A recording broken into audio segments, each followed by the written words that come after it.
আব্বা আপনি এসেছেন যে? হ্যাঁ, তোমার সাথে একটু কথা বলতে আসছিলাম। ও আচ্ছা, আপনি বসেন, আমি তো গোসল করে উঠেছি, ড্রেসটা পাল্টে আসতেছি। আচ্ছা।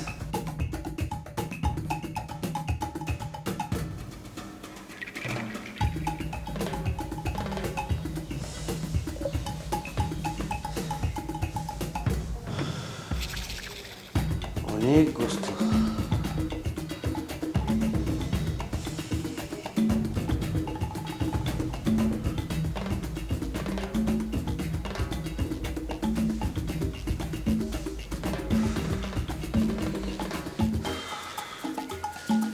এভাবে কি আর থাকা যায়?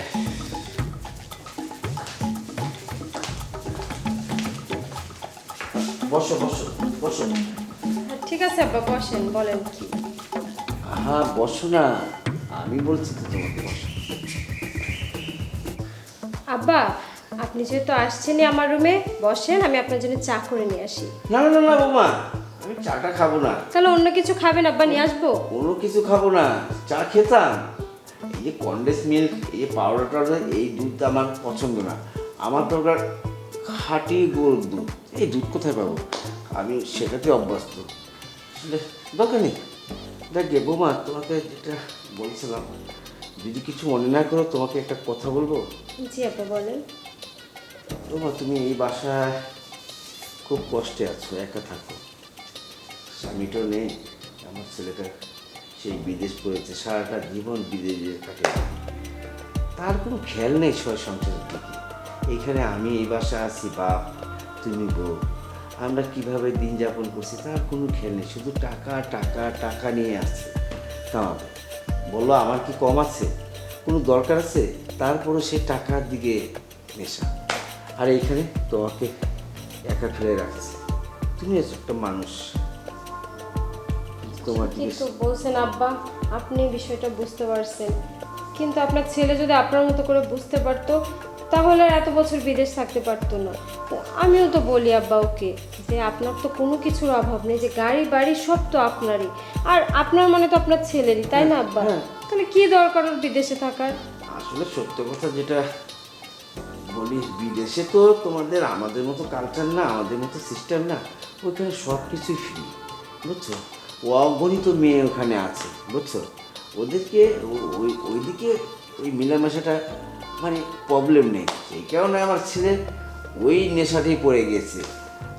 ছি ছি আব্বা কি বলেন! যার কারণে তোমার দিকে কোনো খেয়াল নেই।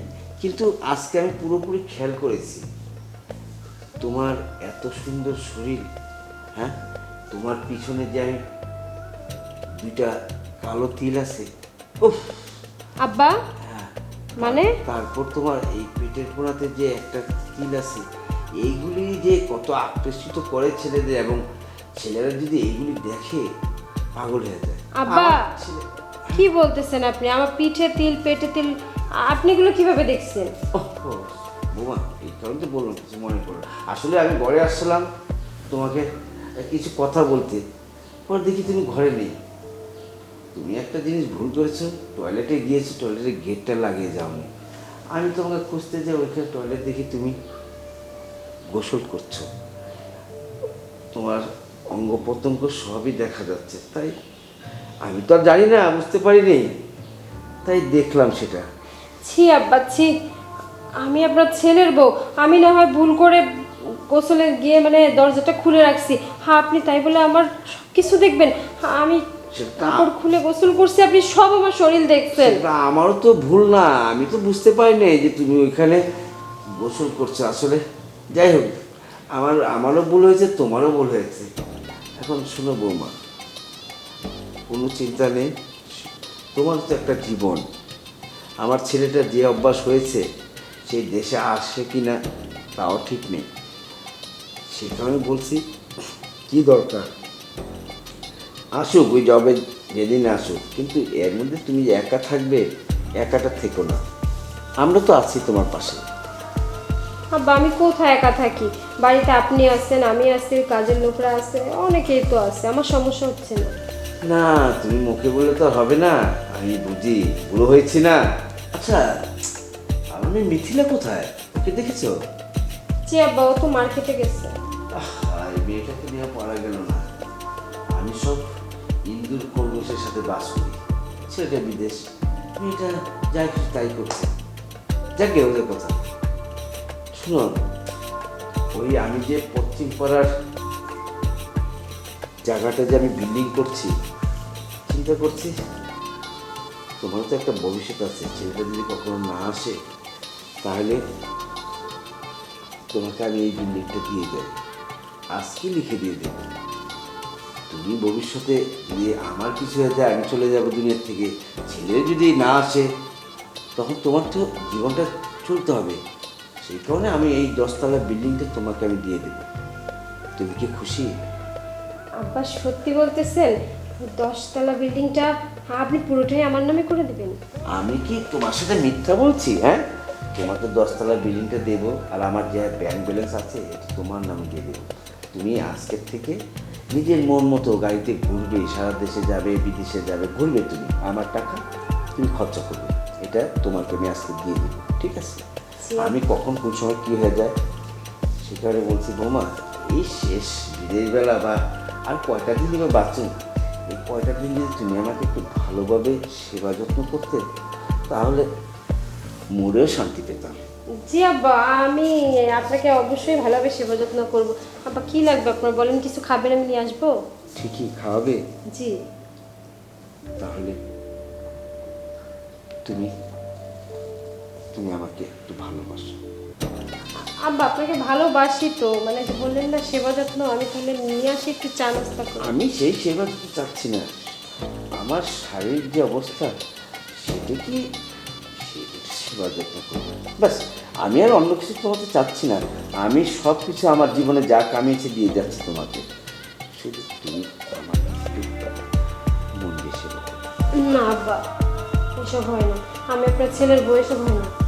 ঠিক আছে, তুমি যখন বলছো জোর করে তো লাভ নেই। আমি তোমাকে একটা অফার দিয়েছিলাম, এই যদি তুমি গ্রহণ করতে পারতে তাহলে সারাটা জীবন সুখে থাকবে। আব্বা আমি তো চাই ওই 10 তলা বাড়িটা আপনি আমার নামেই করে দেন। টাকা পয়সা ব্যাংক ব্যালেন্স, আপনার তো একটা মাত্রই ছেলে আর তার বউ, আমি সব তো আমার নামেই করে দিবেন। আমি তো সেটাই চাচ্ছি, কিন্তু তুমি তো অল্পক্ষণের জন্য আমাকে সময় দিচ্ছ না।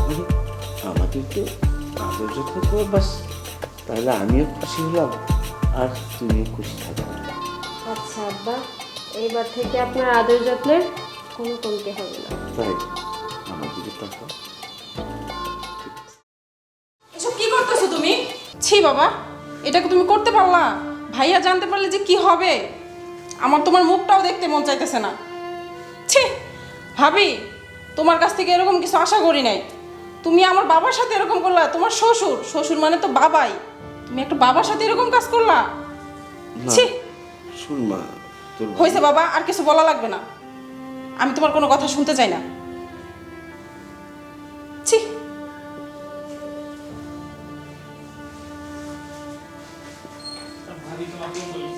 আর ভাবি তোমাকেও বলি, তুমি এরকম একটা কাজ করবে আমি কখনো ভাবি নাই। ছি ছি ছি ছি, আমার নিজেরই লজ্জা লাগতেছে তোমার সামনে দাঁড়াইতে। ছি।